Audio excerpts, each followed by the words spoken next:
Qais ibn Abad rahimahullah says, one time I was in the masjid and this beautiful, humble, righteous man walked in and he started to pray 2 rak'ahs. So as he was praying, the people said, that's Abdullah ibn Salam, a man from the people of Jannah. So he said, I went up to him afterwards and I said, is it you that they say is a person of Jannah? And he said, SubhanAllah, people should not say what they're not sure about. But I had this dream in the time of the Prophet ﷺ. And remember, Abdullah ibn Salam was the chief rabbi in Medina who became one of the greatest scholars of Islam. So he said, I had this dream at the time of the Prophet ﷺ where I entered into a garden. And in the middle of this beautiful, spacious garden was this pole. And as I looked at that pole, at the top of that pole was a grip. So I was told to ascend and to grab that grip, but I said, how am I supposed to get up there? And then suddenly an angel came beneath me and ushered me to the top like a strong wind. And I was able to grab onto it. And I woke up from my dream in the middle of that garden, holding on to that grip at the top of a pole. So I came to the Prophet ﷺ and I asked the Prophet ﷺ, what was that? And he said, أَمَّا الرَّوْضَ فَرَوْضَةُ الْإِسْلَامِ. He said, as for the garden, that was the garden of Islam. And as for the pole, that was the pillar of Islam. And he said, as for the handhold, he said, that is al-urwatul wuthqa, the trustworthy handhold that Allah describes in the Quran. And he said to me, Anta ala al-Islam hatta tamut. You will be upon Islam until you die. I want you to think about the many ways that Allah subhanahu wa ta'ala reminds us to hold on. He tells us to hold on to the trustworthy handhold, al-urwatul wuthqa, so that you may find salvation, because this world will deceive you and take you to all sorts of places. He says to us as a community, hold on to the rope of Allah, وَاعْتَصِمُوا بِحَبْلِ اللَّهِ جَمِيعًا, because this world will divide you and remove you from the favor of Allah, which is always upon the community.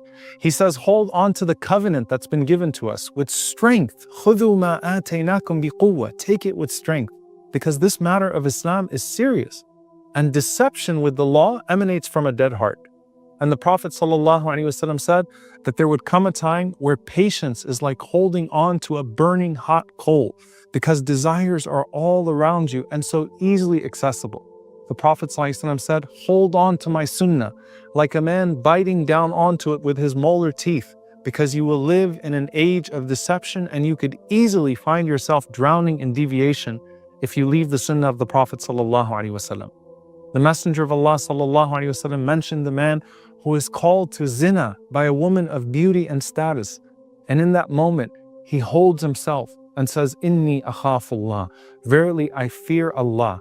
And for not buckling under the heat of that moment, Allah gives him the coolness of the shade of the throne. Think about when the Prophet ﷺ said that the greatest jihad is when you speak a word of truth in the face of a tyrant. I want you to imagine the likes of Abdullah ibn Hudhafa radiallahu anhu and other companions who stood in the courtyards of the most powerful tyrants and spoke that word of truth. Or think of the brave men and women of Gaza who stand up to their tyrant every day and never seem to fold in the moment. They might lose their lives because they're not intimidated by the pressure of that throne in front of them. But what happens is that their souls quickly ascend to the throne of the most merciful in the heavens to roam paradise forever. It's all but a moment of pressure. And there's no greater pressure in this life than the moment of death. And that's why the most frequent dua of the Prophet ﷺ was what? Ya muqallib al-qulub, thabbit qalbi ala dinik. O turner of hearts, make my heart firm on your path. Think about the word, thabat, firmness. Allah says, يُثَبِّتُ اللَّهُ الَّذِينَ آمَنُوا بِالْقَوْلِ الثَّابِتِ فِي الْحَيَاةِ الدُّنْيَا وَفِي الْآخِرَةِ. Allah makes firm the believers with this firm word of La ilaha illallah in this life and the next. Because as you're facing the fleeting moments of this life with all of the pain of death and all of the devils that are prompting you one last time to disbelieve, you still utter La ilaha illallah. But notice that the Prophet ﷺ didn't restrict his dua to dunya, because the time that you're going to need thabat most is when the angels enter upon you to question you in your grave. At that point, they're scarier than any tyrant, and that situation is far more overwhelming than anything you're ever going to face here. So that's why the Prophet ﷺ said, when you bury your brother or your sister, Salullah lahu thabat. Ask Allah to grant him firmness, because he's going to be put through the hardest test of his existence. And the thing is, you have no idea when these tests are coming. Just like every day you rehearse life and death by sleeping and waking up, you rehearse the pressure of death with La ilaha illallah with every moment in which you're pressured with your faith. وَمَا تَدْرِي نَفْسٌ مَاذَا تَكْسِبُ غَدًا وَمَا تَدْرِي نَفْسٌ بِأَيِّ أَرْضٍ تَمُوتُ. And then you have no idea when you're going to die and where you're going to die. So you can't get ready for this test in the days or moments before death because you have no idea at what point the examiner is going to surprise you with that exam. And the moment of the departure of the soul is an appointed time known to Allah subhanahu wa ta'ala and not you. And the person has no idea when they will deliver their soul into that barzakh. Just like the 38-week pregnant mother doesn't know when she's going to get her contractions and go into labor, Imam al-Qurtubi rahimahullah writes something so poetic. He says, "We walk the paths that fate has drawn, and those destined to walk shall carry on. Our sustenance is scattered wide, but what is ours will not be denied. If death is written in a land, in no other place will one have their last stand. We all have a land where our souls will be birthed into the next world, and we don't know where it is." And the Prophet ﷺ says that when the time comes, Allah will place a need for us in that exact spot. And when we arrive there, the angel of death will be waiting to deliver our souls. And Imam al-Qurtubi rahimahullah narrates a fascinating story about Suleiman alayhi salam. He says that one day he was with a man who said to him, "Ya Nabi Allah, O Prophet of Allah, I have a need to fulfill in India. So can you ask to have the wind commanded to carry me to India in a moment?" So Suleiman looked at the angel of death and he saw that he was smiling. He said, "Why are you smiling?"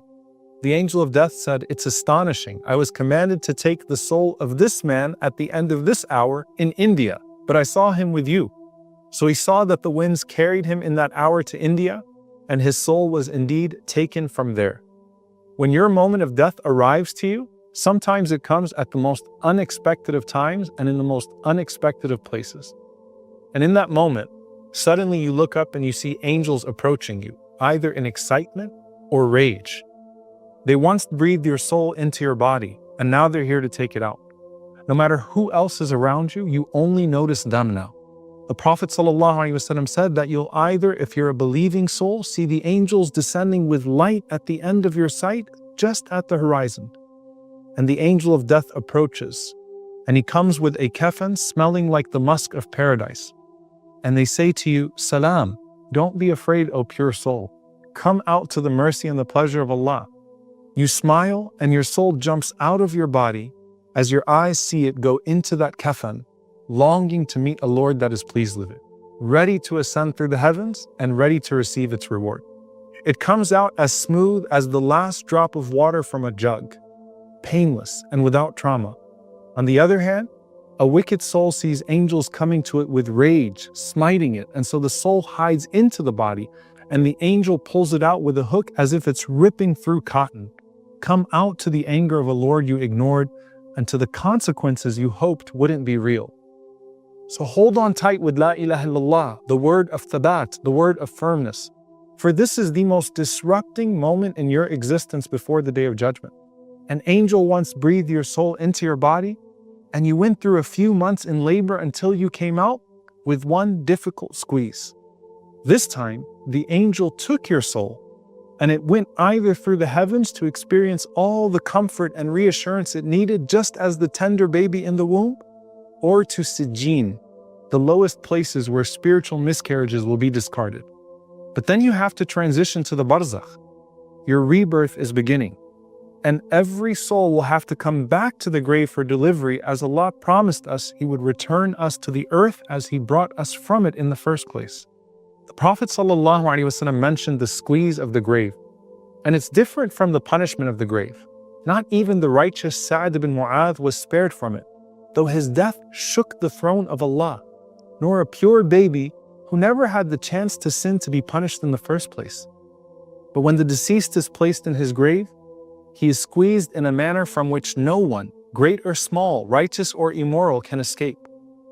But there's the difficult and the inevitable, and then there's the added difficulty of sin. You see, Sa'd radiallahu anhu had a relatively easy labor with just one squeeze. Others have their ribs crushed in the process.